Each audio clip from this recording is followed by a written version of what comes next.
Olá, seja muito bem-vindo ao episódio inaugural e hoje estamos aqui com a doutora Denise. Seja muito bem-vinda. Para começar, eu queria que você contasse um pouco da sua trajetória, o que é que te levou a te dedicar tanto na área da saúde. Olá, gente. É um prazer estar aqui falando com vocês. Eu espero que vídeos e mais vídeos possam ajudá-los a partir de agora, por estar sempre postando conteúdos interessantes. E assim, o que me fez escolher isso, né, essa profissão, essa especialidade, geriatria e endocrinologia, foi a paixão que eu tenho pelo envelhecimento saudável e pela promoção da saúde. Quem me conhece sabe que eu sempre estou falando que nós não somos a nossa doença, nós somos mente, nós somos corpo, nós somos espírito. Não é uma biografia apenas, existe uma história muito complexa envolvida. E alinhada a isso, né, a geriatria, eu amo aquele mundo de endocrinologia, de hormônios, metabólico, e isso somou muito à geriatria, que já promove o envelhecimento saudável, que já trabalha o paciente como um todo, que vê mente, que olha se o paciente está ansioso, está deprimido, que não olha a doença do paciente, que avalia o sono. E a endocrinologia só fez somar, só fez agregar, porque eu consigo trabalhar, né, aquele paciente de uma forma muito mais ampla, olhando toda a parte hormonal, olhando essa questão do diabetes, que eu tanto amo estudar, que é uma área que assim mexe muito comigo, porque realmente é uma das, digamos assim, um dos temas que eu mais gosto de abordar e que eu mais gosto de tratar. Então, acho que foi tudo isso que me fez escolher. Eu acho que tem que ter esse olhar muito atento ao envelhecimento, à diabetes, essa qualidade de vida, principalmente para pessoas em idades mais avançadas, né? Acredito que tem uma dúvida muito comum, que talvez a primeira deles, a diabetes, ela tem cura ou é algo que a gente consegue controlar ao longo da vida? É, Ainda bem que hoje nós podemos falar em remissão do diabetes. Vou explicar um pouquinho melhor. Antigamente a gente falava muito, diabetes não tem cura, é uma doença progressiva, irreversível, ficava aquela sentença, eu acho que até de certa forma dolorosa para o paciente.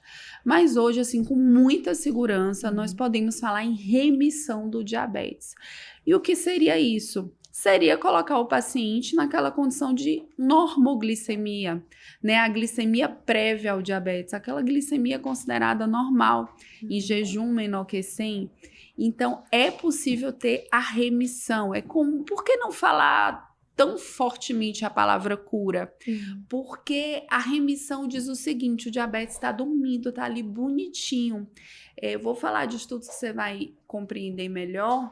Mas se você voltar ao estilo de vida antigo, se você voltar a ganhar peso, se você não se alimentar adequadamente, se não praticar atividade física, isso volta com muita tranquilidade. Então, por isso, não usamos tão frequentemente a palavra cura. Mas existe algumas outras questões, como, por exemplo, cirurgias metabólicas, que mantêm o paciente aí um longo período, né, em remissão, e aí fala-se em cura metabólica, mas sempre com esse olhar atento, que se eu volto ao estilo de vida antigo, né, eu com certeza volto àquelas glicemias, né, do diabetes. Mas é muito interessante falar sobre isso, porque nós temos estudos que respaldam a minha fala, né? Estudos como, por exemplo, o Direct, que é tão falado, um estudo de uma revista muito famosa, Lancet, né? Que claramente demonstrou, principalmente nos 6 primeiros anos do diagnóstico. Por isso que é tão importante quando o paciente chega ao meu consultório e eu tenho essa sorte de dar o diagnóstico precoce, eu bato tão firme na mudança do estilo de vida.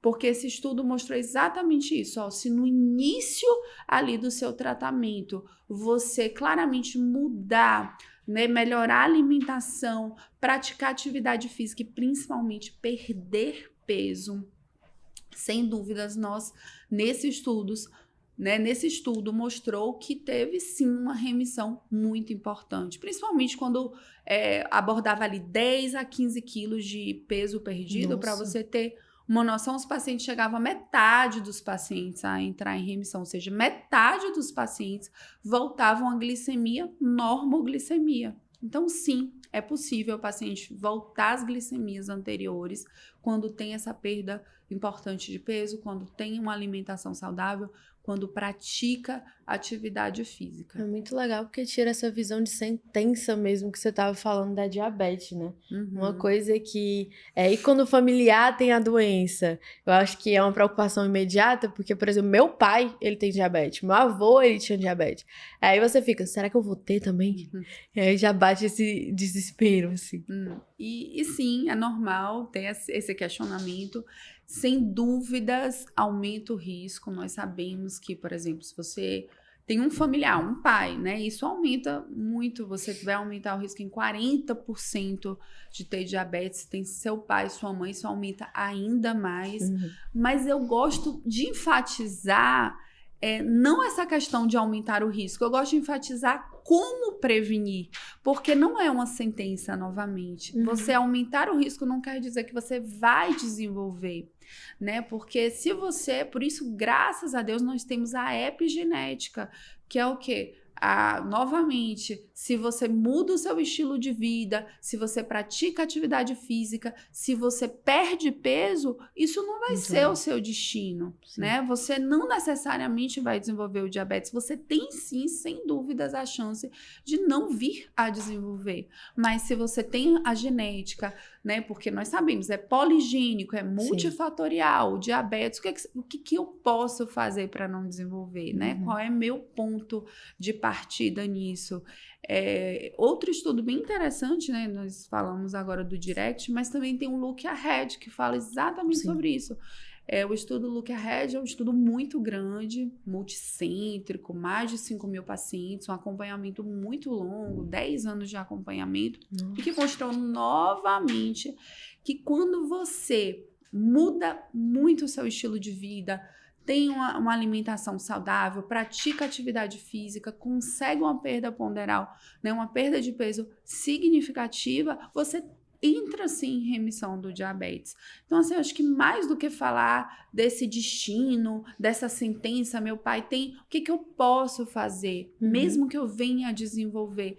Mas, claro, a prevenção, né, sempre é o melhor caminho. Prioridade, né? Aí uma coisa que eu acho que eu sempre ouvi, e aí uma coisa muito recorrente é falar sobre alimentação. O pão, ele tá proibido? Ou existe forma mais equilibrada de incluir esse alimento que todo mundo ama, que todo mundo quer, e fala, meu Deus, eu tenho diabetes, eu não posso comer pão. Isso é um mito, gente. Eu gosto de dizer que nada é proibido, né? Tudo tem que ter cautela e saber a forma correta de se alimentar. É por isso que o tratamento dentro da geriatria, da endocrinologia, é multidisciplinar. E os meus amigos nutricionistas nos ajudam muito nesse contexto. Mas, sem dúvida, o pão, sim, é uma estratégia alimentar. Porque depende de como você vai comer. Por exemplo, se você come o pão puro, não é adequado um diabético comer um pão puro. Porque se você come um pão sem uma fonte de proteína, sem uma fonte de gordura, por exemplo, o que vai acontecer? Pico glicêmico. O que seria isso? Rapidamente aumenta o nível de açúcar no sangue.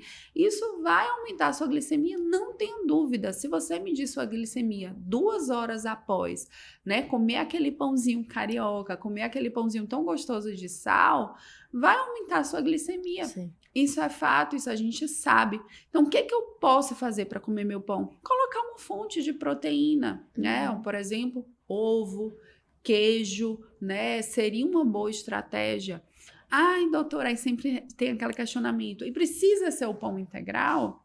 Sem dúvidas, o pão integral vai ter o quê? Fibra. E a fibra auxilia, né, para a redução desse índice glicêmico. A fibra é uma ótima estratégia para tudo, gente. Até quando você vai estudar de prevenção de doenças, prevenção de câncer, a fibra ali sempre alcança um cantinho especial nos estudos. Então, a fibra é sempre bem-vindo, mas isso não quer dizer que você precisa comer necessariamente o pão integral. Você pode, inclusive, alternar. Eu acho muito bacana esse trabalho que os nutricionistas vêm fazendo, de individualizar, de entender o paciente, que às vezes o paciente não gosta, então, né, você come um dia um pão carioca com ovo, no outro dia você, não, tudo bem, só hoje eu vou comer o integral, amanhã eu como, faz esse alternado.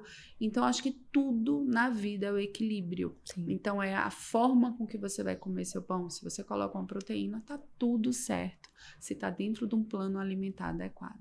E uma curiosidade, assim, é uma pergunta até mais subjetiva, assim. A diabetes, ela pode ter uma origem mais emocional? Tipo, a ansiedade, o estresse, pode interferir no desenvolvimento dela? Sim, tem muito aquela questão, né? A diabetes emocional, em parte, sem dúvida, mas eu vou detalhar algumas questões que acho que podem ser salientadas. Por que que o estresse, a depressão, a ansiedade, ela está fortemente associada, né, com essa questão, doutora, minha glicemia aumentou porque eu estava estressada, porque eu perdi um familiar, né? Todo médico já escutou isso, sem sombra de dúvidas, não necessariamente especialista. Por que que isso acontece? Existe uma explicação, sim. Existe uma ativação, né, que nós chamamos do eixo hipotálamo, hipófise e nossa glândula adrenal. E quando você está submetido a um estresse muito grande, isso acontece conosco. É liberado na glândula adrenal, através desse sistema, o cortisol, que é o hormônio que todo mundo já escutou, que é o hormônio do estresse. É liberado também a adrenalina, que é um hormônio, né, também que vai ser um hormônio que vai aumentar a glicemia. Então, a gente costuma dizer que o cortisol é um hormônio contrarregulador da insulina. Então, é um hormônio que vai predispor a hiperglicemia. Então, por isso que você escuta os pacientes falando, né, que sob um estresse muito grande, acaba alterando a glicemia. Mas eu gosto sempre de salientar com o meu paciente que é muito difícil você ver na prática, né, aí de 15 anos de consultório, é muito difícil você ver uma glicemia de 400, de 500, somente por questões emocionais. Geralmente é a emoção, junto com sono inadequado, que também interfere na glicemia, né? Por quê? Porque se eu não durmo bem, eu também aumento o meu cortisol, né? Então, eu acho que é uma soma de fatores. Não posso falar um paciente de 500 tá tendo 500 de glicemia, necessariamente é o estresse, mas que sobe, sim, nós já sabemos que tem esse aumento sob estresse por essas questões. Eu acho que é por isso que eu gosto tanto de olhar o paciente como um todo, né? Porque se você olha só a glicemia do paciente, você não vai, muitas vezes, resolver o problema dele. Mas o que eu faço muito dentro de consultório? Seu João, Dona Maria, como é que o senhor tá? Como é que tá a parte emocional? Como é que tá a vida do senhor? O senhor é muito irritado? O senhor é muito ansioso? A sua ansiedade é desproporcional? E explico o que é ansiedade desproporcional. O senhor sente uma angústia, um nó na garganta, às vezes uma tristeza extrema. Como é que é o senhor? Porque nós temos estudos que mostram que, por exemplo, paciente diabético tem um dobro de transtornos de ansiedade do que um paciente não diabético. Aumenta o risco de ansiedade, né? O paciente diabético tem um risco maior de depressão. Então, se eu sei isso, como eu não posso abordar? Como eu não posso avaliar? Então, eu sempre avalio isso, porque eu sei que isso vai ter impacto na glicemia do meu paciente, mas muito mais do que ter impacto na glicemia, vai ter impacto na qualidade de vida dele, vai ter impacto em quem que ele vai ser. Ele vai ser uma pessoa feliz, ele vai ser uma pessoa leve. Então, eu costumo muito olhar todo esse aspecto, né? São muitos fatores externos, né? Tudo que em volta mexe com isso, né? Sim. Ainda nesse ponto, assim, a questão dos medicamentos. Existem alguns remédios que podem desencadear a diabetes ou aumentar essa chance da pessoa desenvolver ou a predisposição dela? Sim, é verdade. Por isso que eu falo que tratar o diabetes não é só, né, orientar a alimentação, orientar a atividade física, não é apenas colocar uma medicação, é você olhar o todo, desde o sono, que atrapalha, até o medicamento, como você está perguntando. Sim. Então, sem dúvidas, alguns medicamentos podem impactar no aumento da glicemia. Por exemplo, o famoso corticoide, né, que você às vezes usa sem nenhuma indicação, porque acha que vai melhorar determinada patologia, que muitas vezes ia melhorar sem nada. E aquele corticoidezinho tão inocente, né? Ele pode sim alterar a glicemia, principalmente se o uso é crônico, se o uso é prolongado, se a dose é muito elevada, se não tem indicação. E o corticoide eu acho que é o grande campeão na nossa prática. A gente vê muito aumentos, né, exorbitantes com corticoide, mas também muito comum são antipsicóticos, que é usado em pacientes, por exemplo, com depressão, com transtorno bipolar, né, que é aquela quetiapina, risperidona, que às vezes o paciente que está tratando um transtorno bipolar ou está tratando uma depressão, está potencializando a ação do antidepressivo, ou até está usando ali como hipnótico, e esses medicamentos também podem alterar bastante a glicemia, mas outros, como diuréticos, remédios que a gente usa inclusive para pressão. Se você usa em dose um pouquinho mais alta, você nota, a depender do diurético, né? Você nota claramente que dá uma alterada na glicemia, mas antirretrovirais. Então, a gente tem uma lista assim, um pouquinho extensa de remédios, né, que podem sim impactar na glicemia do paciente. Você falou agora de pressão alta, né? E aí tem muita gente com pressão alta que não tem sintomas, que não sente, às vezes nem percebe que tá com pressão alta no momento. Mesmo assim, é necessário elas tomarem esse medicamento, mesmo que elas não sintam nenhum sintoma? E por quê? Sem dúvidas. Essa é uma questão que eu abordo muito dentro do consultório, porque a pressão alta, ela é muito silenciosa. E muitas vezes o paciente, né, ele acredita que sabe quando a pressão tá alta e até fala assim: "Ai, doutora, mas eu sinto quando a minha pressão tá alta, sabe? Me dá uma dorzinha de cabeça, me dá uma dor de cabeça, aí eu olho e a minha pressão tá alta". E na maioria das vezes é até o contrário, né? Ele tá com dor e por isso a pressão sobe. É como se fosse assim: eu tô estressada, eu briguei com meu marido, eu tô com dor na barriga, eu tô sob estresse, né? A gente chama isso de crise hipertensiva. É muito comum quem trabalha em pronto-socorro pegar mulheres estressadas e aí chega lá com picos pressóricos e nada mais é do que uma crise. Por quê? Porque tá sob estresse, ativou o sistema nervoso simpático, aumentou o cortisol, que a gente acabou de falar, e tudo isso, a adrenalina, favoreceu aumentar a pressão. Então fica essa ilusão que eu vou saber, mas isso é, como eu falei, uma ilusão. O que acontece é se os níveis pressóricos forem muito elevados, né? Aí sim nós podemos até ter uma dorzinha na região, né, da nuca, mas você vai esperar esses níveis tão elevados? Então, como saber que a pressão está alta? Você não vai saber. Você não vai medir 24 horas a sua pressão. E à noite, né? Enquanto você dorme, você vai deixar ter esse aumento dos níveis pressóricos? Então, é muito perigoso não tomar o remédio ou esperar aumentar a pressão. Porque quais são as consequências da pressão alta não tratada? Você pode ter simplesmente um aumento da câmara cardíaca, aumentar seu coração, o famoso coração crescido, né? Uma hipertrofia concêntrica.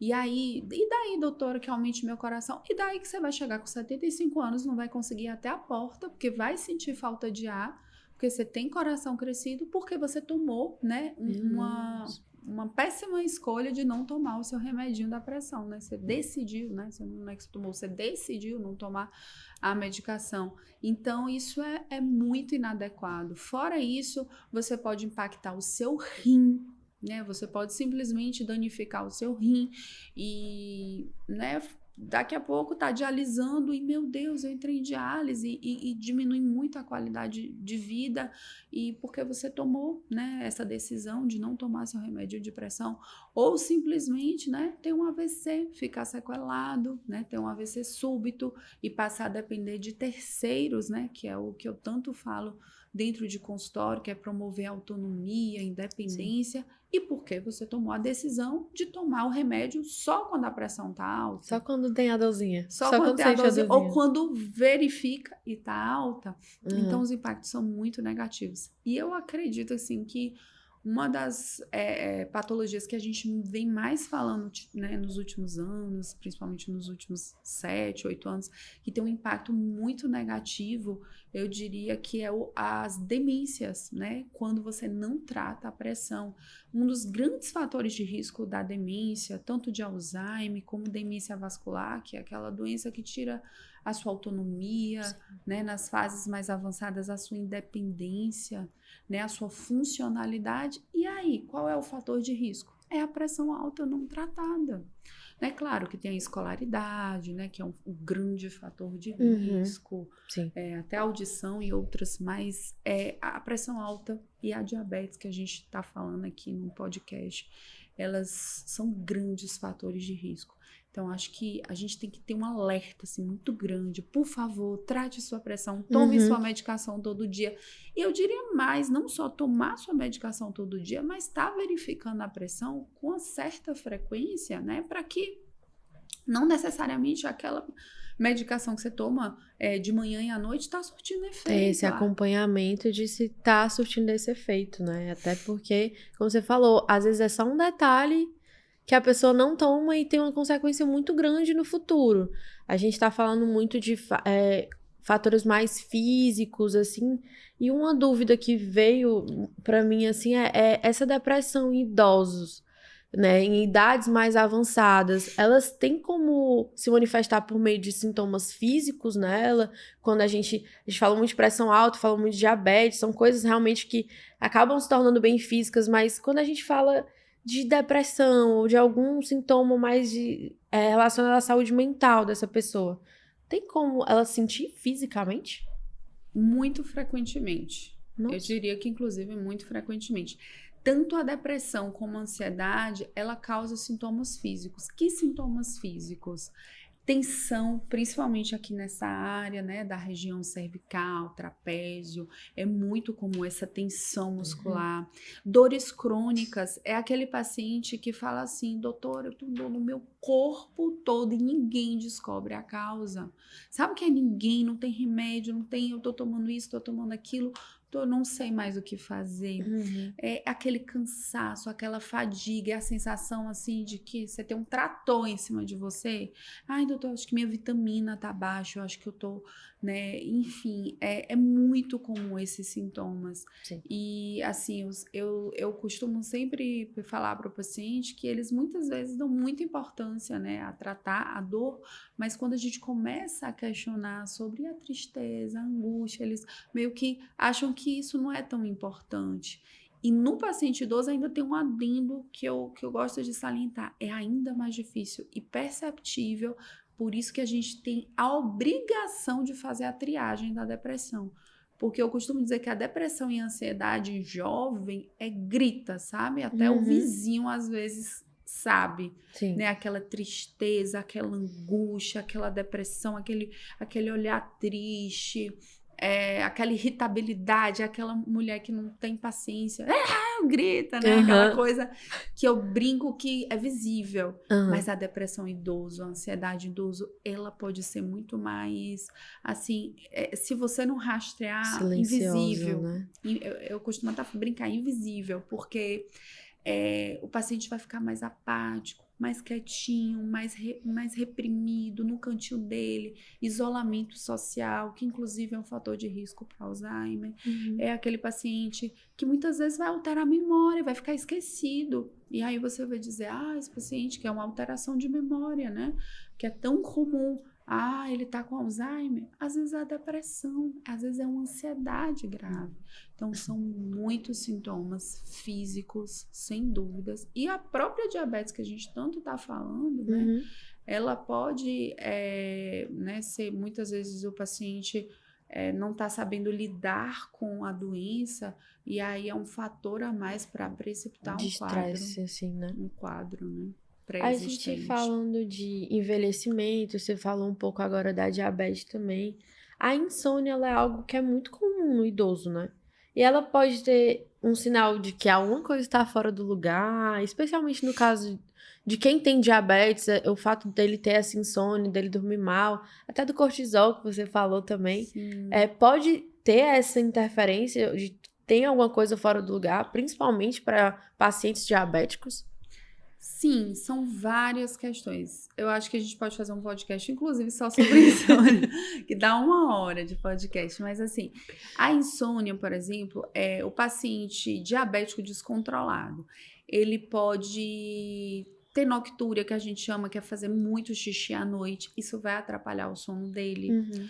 Né? O paciente pode se sentir mais cansado, com a vista escurecida, isso atrapalhar o sono.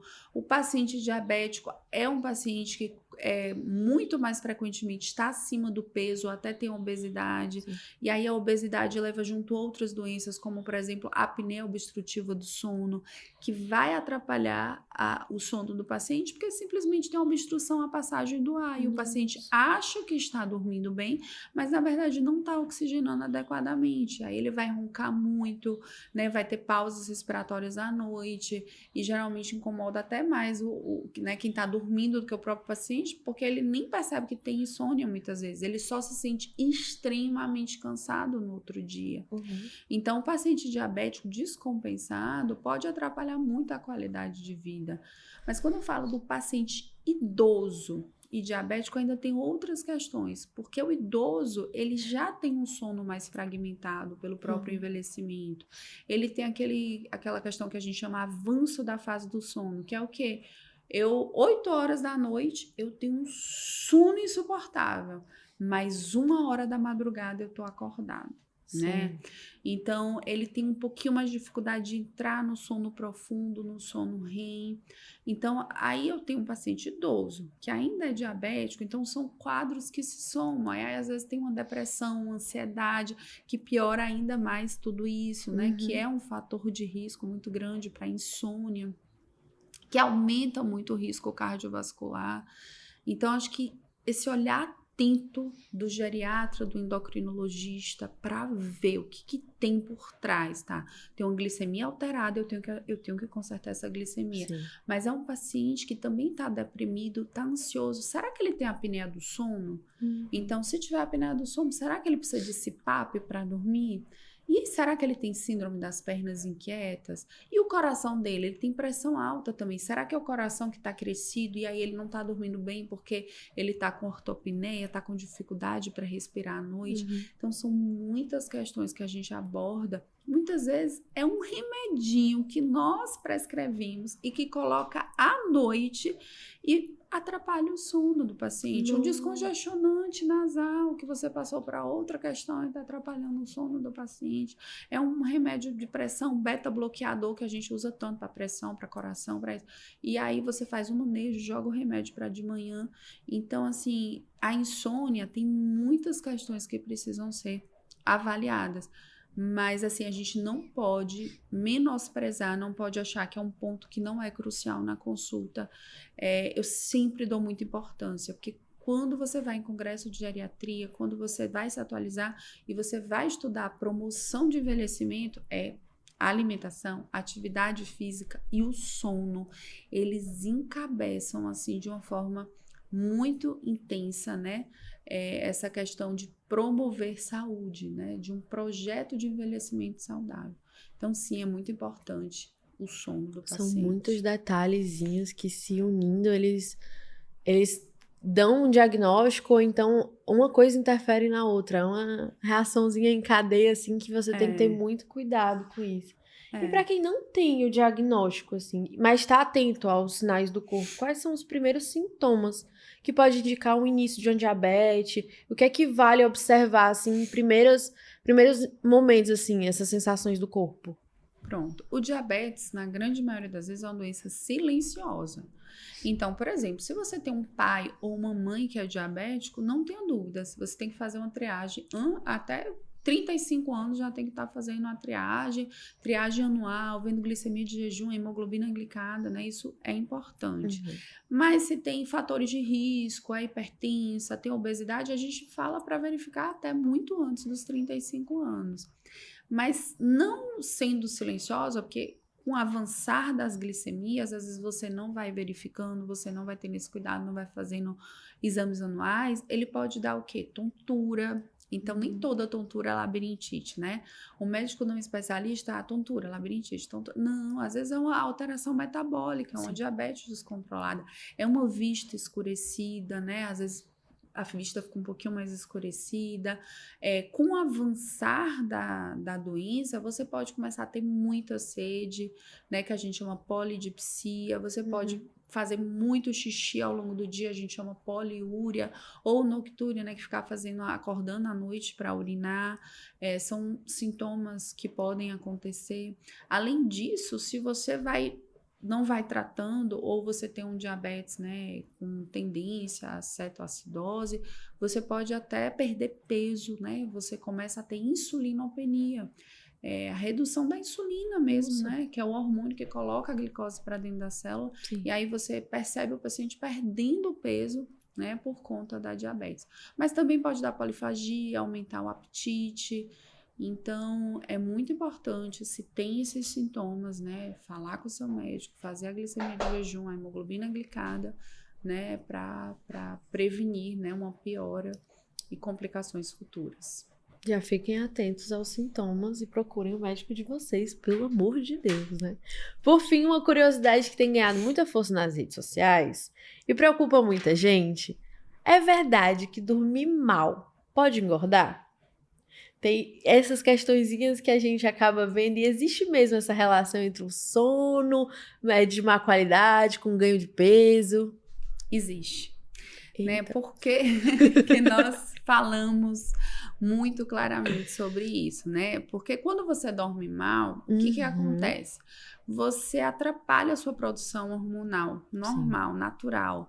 Então, você dorme mal, o que acontece com a testosterona, que é um hormônio tão importante, né? Que ajuda na produção de massa magra, que ajuda nos metabolismo, né? Acontece simplesmente uma redução da produção de testosterona. Se você dorme mal, aqueles picos de GH, principalmente naquela primeira metade da noite, é alterado. E aí você não tem o GH, que também é tão importante, né, na questão da massa magra, no seu metabolismo, na regeneração celular. Então você tem aqueles hormônios que estão trabalhando contra você porque você não está dormindo bem.